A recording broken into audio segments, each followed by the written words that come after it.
আজকে আরব দেশের বিখ্যাত একখান রেসিপি আপনাগুলোকে শেয়ার করবো। আশা করি ফুল ভিডিওটা আপনারা ওয়াচ করবেন আর সাথেই থাকবেন। আসসালামু আলাইকুম, কেমন আছেন? হকগলে ভালো আছিনি? আলহামদুলিল্লাহ আমি অনেক ভালো আছি।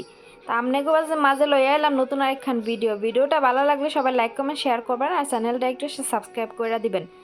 তো আজকে আপনাগুলোকে শেয়ার করবো আরবিয়ানদের সবচেয়ে বিখ্যাত একখান রেসিপি, চিকেন ক্যাপসা। যারা প্রবাসে থাকেন, যারা আরবিদের বাসায় কাজ করেন, তারা অবশ্যই এই খাবারটা অনেক পরিচিত তাদের। আমারে দেখে এমনি করে রান্না করে দেখেন, আরবিরা আপনার প্রশংসা না কইরা যাইবই না। তো এখানে চিকেনগুলো আগে মাখায় রাখলাম, তারপরে এখানে আমি চিকেনগুলা বাজার লেগা দিয়া দিমু। আজকের ভিডিওটা একটু এডিট করতে উল্টাপাল্টা হয়ে গেছে, সবাই একটু ক্ষমা দৃষ্টিতে দেখবেন। সামনেরটা আগে হয়ে গেছে, আগেরটা পাশে হয়ে গেছে। এই ভিডিওটা আসছিল গতকাল বিকালবেলায় যখন আমি ডিম ভাজতে আসছিলাম তখন এই ভিডিওটা নিছিলাম। তো এই ভিডিওটা লাস্টে সেট করছি, কিন্তু চইল্লাইছে প্রথমে, বুঝলাম না কেমনে কি হয়ে গেল।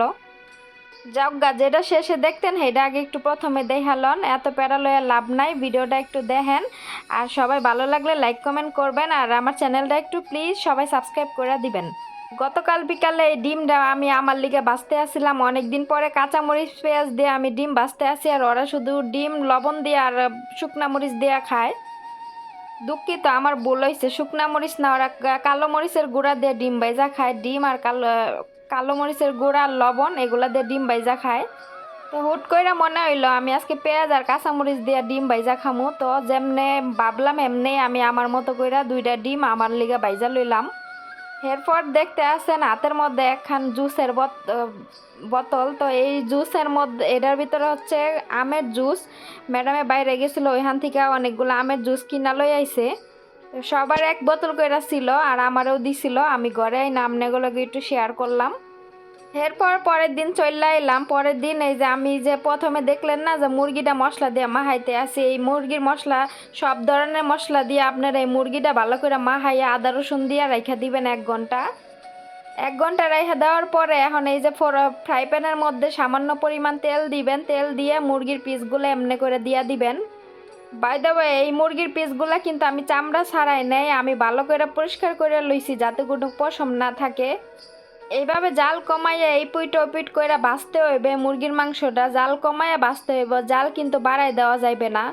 প্রথমে একটু ডাইকা দিবেন, ডাইকা দেওয়ার পরে মাংসগুলা সিদ্ধ হয়ে গেলে তারপরে আবার ঢাকনা খুইল্লা দিবেন। এরপরে আমার মতো করে এইভাবে উল্টায় পাল্টায় বাইজা লইবেন, দেখবেন কতটা মজা লাগে।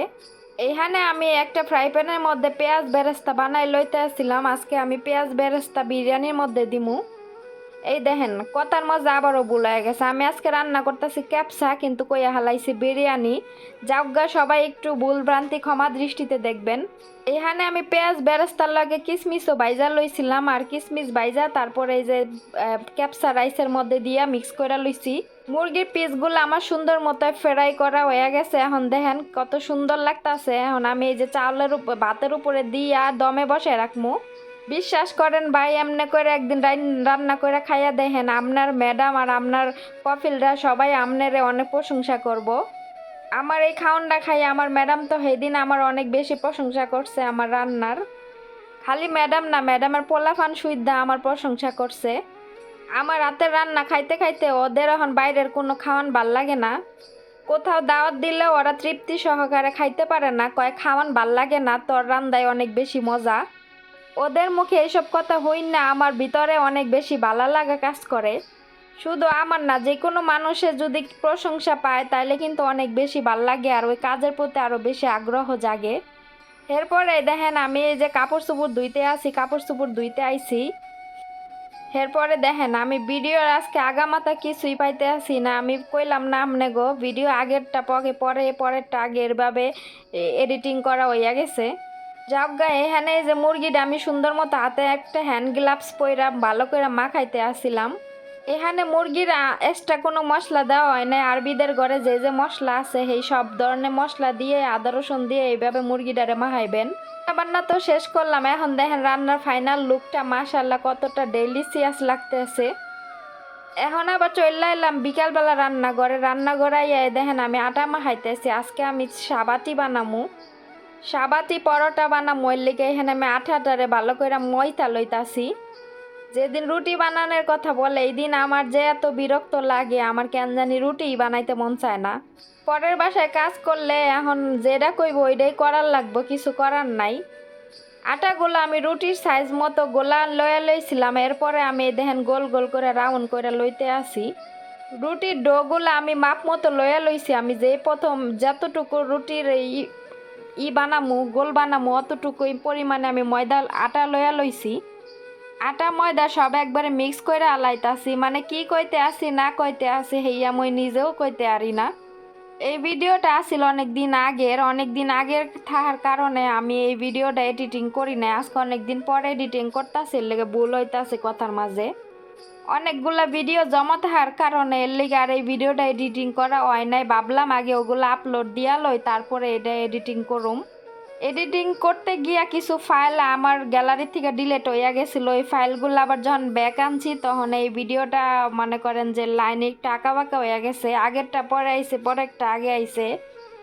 আমি সাধারণত ভিডিও লাইন মেনটেন করে ভিডিও এডিটিং করতে পছন্দ করি। আমার ভিডিও খুব তাড়াতাড়ি মানে কখনো উল্টাপাল্টা হয় না, কিন্তু এই ভিডিওটা একটু উল্টাপাল্টা হয়ে গেছে।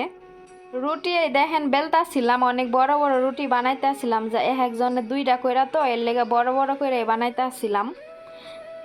এরপর চুলার মধ্যে বহাই দিছিলাম একখান তাওয়া। এই তাওয়াটার উপরে এখন রুটিটা দিয়া দিলাম। তাওয়াটা কিন্তু আগে গরম করে লইতে হইবে। এই সাবাতি রুটিটা বানাই হইলো খেজুরের পানি দিয়া। খেজুর আগে দুপুরবেলা ভিজাই রাখছিলাম, এরপরে খেজুরগুলা কচলাইয়া খেজুরের পানি দিয়া ময়দা গুটা মাহাইছি। খেজুরের পানিটা হালকা করে গরম করে লইতে হবে, উমা গরম। এরপর আটার লগে মিলাইয়া একবারে মততে হইবে। এমনি করে খেজুর দিয়ে একদিন আপনারা বানাইয়া খাইয়া দেখেন যে কেমন লাগে, এরপরে আমার আইয়া কমেন্ট করেন। আমার কাছে তো ভালাই লাগে, তবে আমি একখানের বেশি আর খাই না। একটা খাইলে কেন জানি আর খাইতে মনে চায় না।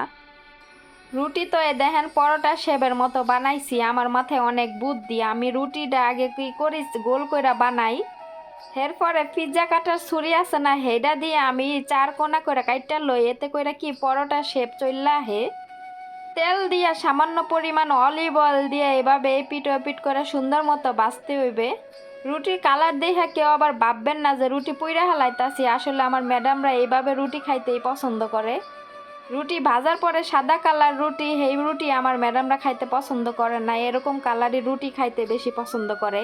রুটি তো সবগুলা ভাজা হয়ে গেল, দেখেন কতটা সুন্দর লাগতাছে। এরপর এখন বক্সিং করে একবার রাইখা দিমু। অলরেডি 5:30 বাইজা গেছে, আর আধা ঘন্টা পরে আজান দিয়া দিব। আজান দিলে নামাজ টামাজ পইরা তারপরে খাওয়া দাওয়া করব।